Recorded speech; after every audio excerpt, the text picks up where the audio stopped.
What are we talking about today?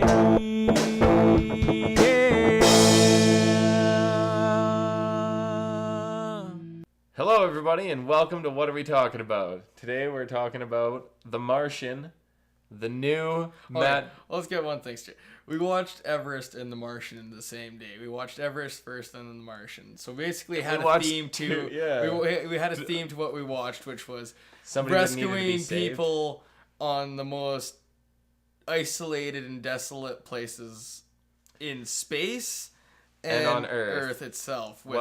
On Mars and on Earth. Well, okay, yeah, not in space in general. Mars is just one of the many, many places that's desolate. Earth is also in space. I mean in terms of like desolate and isolated and just dangerous to us, where we're not supposed to live naturally. Anyways, back to Everest, reviewing The Martian and Mars. But I would say that the Martian was quite a bit better, even though I loved Everest. Watch that review.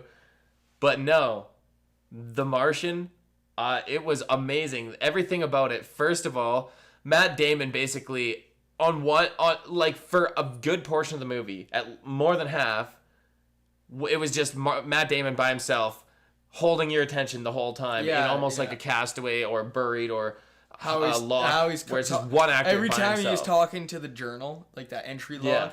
I like the entire movie had me just sucked into it.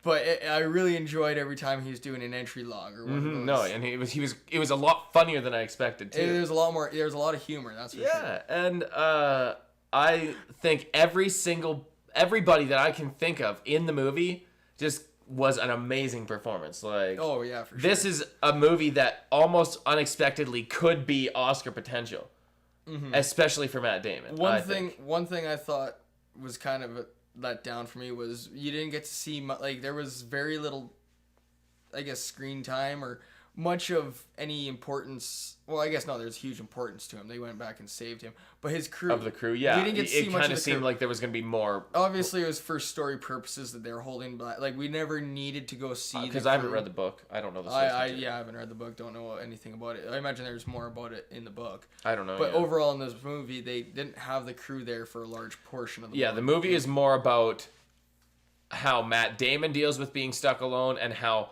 America and the world, Earth, NASA and the rest of the world deals with trying to get him back once, because they figure out that he's missing, or that he's still alive, before they manage to get any form of communication back up and running. But Matt Damon doesn't know, so Matt Damon doesn't know that they know that he's alive, kind of a thing, for a little while. And I don't know, just the way that everything happened, how it progressed, how the movie progressed was very good. I love the science behind it. All the science was just amazing, and the way that they explained the science was quite good too. It was, you could take a person who's not interested in science, doesn't know much about it. It made it fun. It made it fun for them, and it made it easy to understand for people. They could have taken it to other levels where I still probably could have understood it, but this was a way that was very, everyone could understand. No, exactly, definitely. It was, I really enjoyed that part. Again, performances were strong. Everything about this movie was awesome. I highly recommend it. No, absolutely. And not just the performances by the actors, but by Ridley Scott as the director. Holy crap, this was a beautiful movie. And everything was so well, not just shot, but like you said, the pacing and the way that the story developed, everything about it was Ridley Scott back in back to form. And they this really is such a good movie. And again, no huge disasters or anything. It was the gravity of the situation that he was in constantly was, other than the storm at the start, there was no natural disasters or anything really. It was all kind of when his decompression chamber exploded off. It was still kind of just that wasn't a natural disaster. That was a failure. But still, I just like how failure. It was. Oh yeah, I just like how though it was the suspense was of the gravity of the moment, right? When they were trying to retrieve him and he was in space in that his pimped out shuttle with just a tarp. Oh, and yeah. he like the convertible spaceship. He cut open the palm of his suit to use the air to push him in the direction that he wanted, and they had the Jessica Chastain or whatever on that lifeline with the little jetpack floating around, maneuvering, trying to get ready to catch. That scene was so intense. Yeah. For me, I was on the edge of my seat. You also mentioned, and I agree with you, the scene a little bit earlier, right before that happened, where the Winter Soldier is like, he's outside the ship and he's like leaping.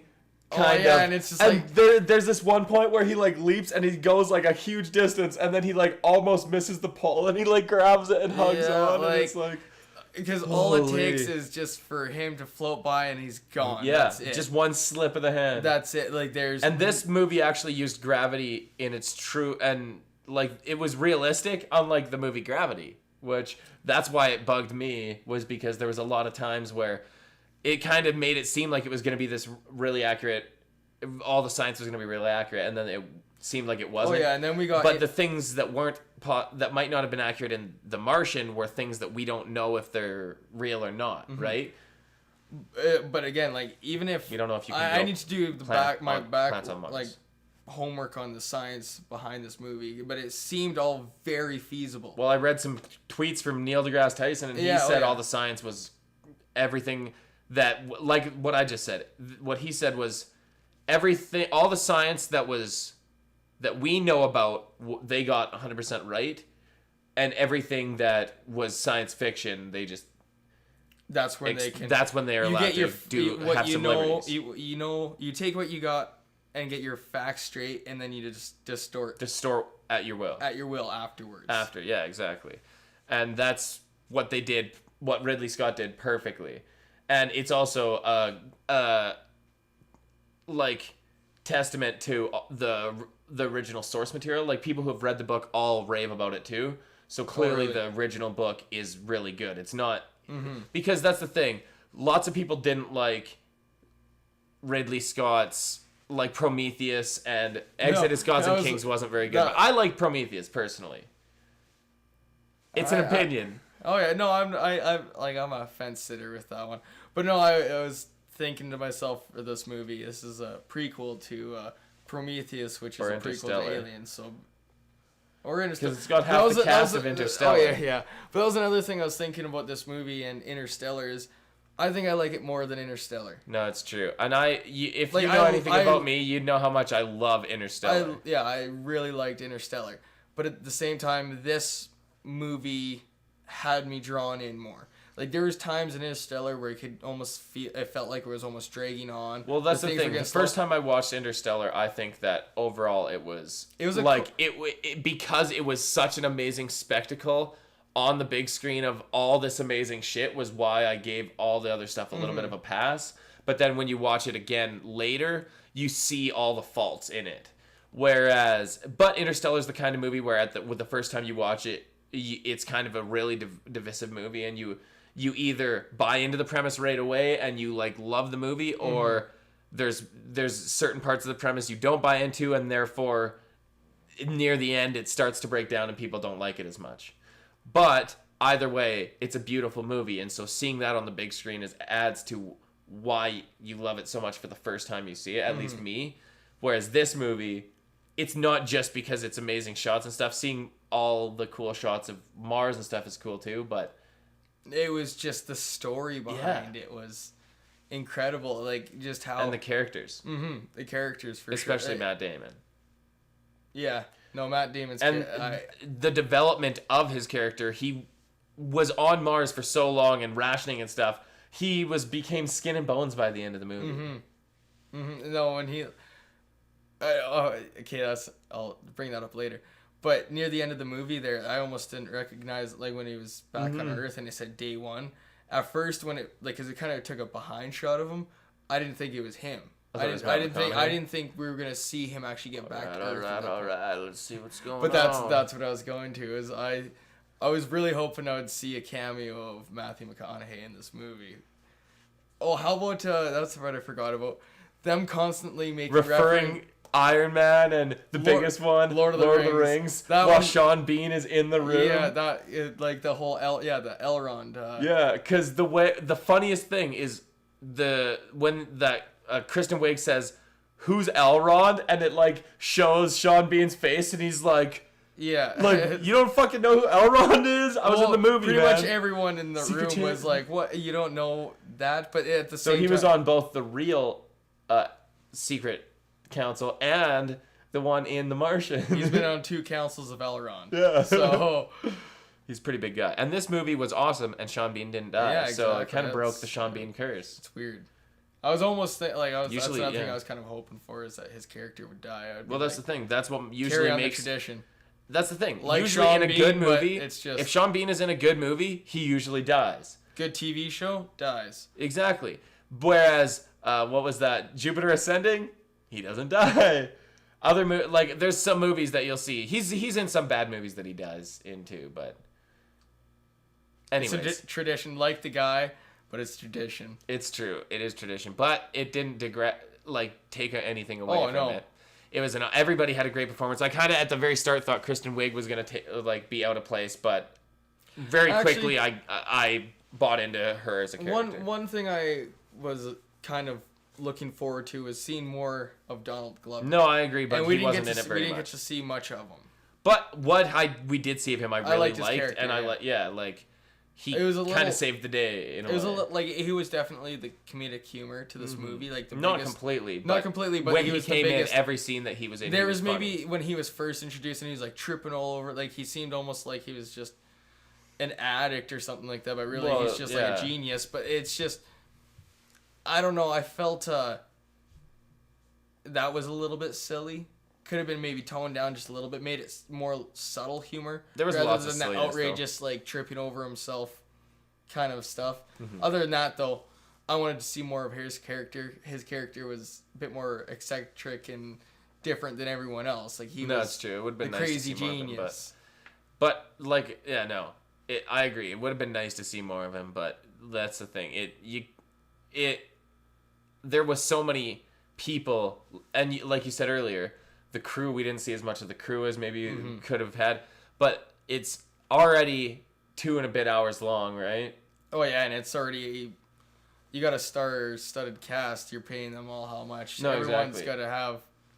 They're all gonna. Everyone can only have so much screen time if you want to make a good movie. Exactly. That's why the Avengers 1 was so good. Well, also you got to Joss Whedon managed all everybody's screen time. Like those, obviously the movie probably had a huge budget. But they still have to stay within that budget, and they can't pay all those actors top dollar because others need to have more of a predominant. Because they need to be able to pay. It's also a big sci-fi movie. They need to be able to pay money for the effects and shit too, right? They can't spend all their money on actors. It's not an indie film. Anyways, should we rate it? Yeah, I guess it's come to that time. Least favorite time of the show. You can go first. What do you think? 8.5 to 9. I'm gonna go with an 8.7. 8.7. It's a pretty good number. I'm gonna go higher than you a little bit, and I'm gonna have to give it a 9. 9. I just love this movie. 9 is pretty high for me. That's the thing. Is like a 9 is that's the thing, because I almost hold a 9 genre specific, right? That's the thing. It is. You can have 2 different 9s that you might say on certain terms, this 9 beats that 9, but it's because of what this type of movie is. This is it's like a science fiction space movie, and for what this movie is, everything about it, they nailed it for me. And I loved it. I love so I'm giving it a 9 out of 10. I can't remember what I gave Interstellar. If it was a 9, then switch these 2 numbers around. But if not, I see a 9 as almost, I hold it at the regard of almost like a 10, but at the same time I need to stop doing that because a 9 isn't a 10. No, a 9 10's is not perfect, 10. But 10 10s are possible. I don't think it's as rare as they ever. I don't. You don't think a movie could be a 10 for you? I don't think a movie could be a 10 for me. I don't think there's a movie. I think I might. This movie absolutely perfect. Here's something I gotta say that's 2 comparative movies. I don't know what's better for my favorite movie about Mars, The Martian or the original Total Recall. Like, That is now a toss-up because I fucking love the original Total Recall with Arnold Schwarzenegger. That is an amazing movie. If you haven't seen it, just watch it. It's just awesome. But this movie, The Martian, just literally, it's almost mind-blowing. Like, some of the shit that happens in it is, like, awesome in terms of, like, the science that comes out of it and the stuff that he uses to solve his problems. But not only that, all the problems that they end up having to face. There's so many things that go wrong. The show of human spirit, too, like, on his side. But also on how everybody teamed up together. America and China teamed up together. The world basically united to try and get him back. Like, even though he was alone on a planet, he wasn't alone. Mm-hmm. And literally, those executives from China could have just kept their mouths shut and not helped them, and he probably would have died. But they decided to, for what, like, how much money, all this money spent just to rescue one person, right? Like, it just goes to show how much people care about a single life. But yeah, we got our reviews. That's all our thoughts on The Martian. Let us know your comments let us know your thoughts in the comments down below. And yeah, that's it. Thanks. Never stop learning.